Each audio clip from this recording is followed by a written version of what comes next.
یا ایھا الذین آمنو، اے قیامت کی صبح تک آنے والے ایمان والو، جتنے بھی مسلمان قیامت کی صبح تک آئیں گے ان کے لیے ایک حکم آ گیا، لا تقدموا بین یدی اللہ ورسولہ، اللہ اور اس کے رسول سے پہل نہ کرو۔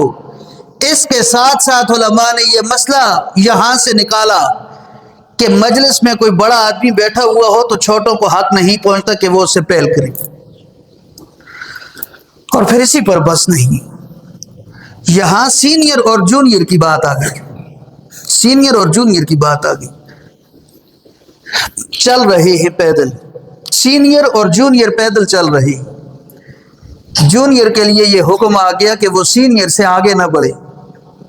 مثال سے آپ کو واضح کرتا ہوں، والد ہے اور بیٹا ہے، یہ دو پیدل جا رہے ہیں، مجھے بتائیں کون سینئر ہے کون جونیئر ہے؟ والد سینئر ہے اور بیٹا جونیئر ہے۔ والد بڑا ہے، بیٹا چھوٹا ہے، عمر کی بات نہیں کرتا، عمر میں تو چھوٹا ہے ہی، مقام اور مرتبے کے اعتبار سے بھی بیٹا چھوٹا ہے۔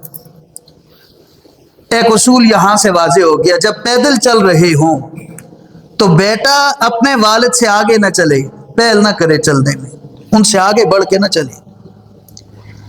ایک اصول آ گیا، چچا اور بھتیجا پیدل چل رہے ہی، بھتیجے کو یہ حق نہیں پہنچتا کہ وہ چچا سے آگے جائے۔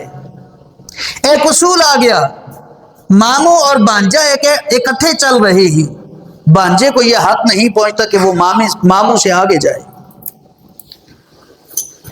اس کے ساتھ ساتھ سسر اور داماد اکٹھے چل رہی، داماد کو یہ حق نہیں پہنچتا کہ وہ سسر سے آگے جائے۔ اصول واضح ہو گئی۔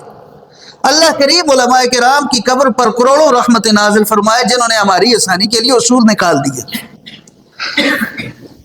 تو چلنے کے حوالے سے یہ اصول آ گئے۔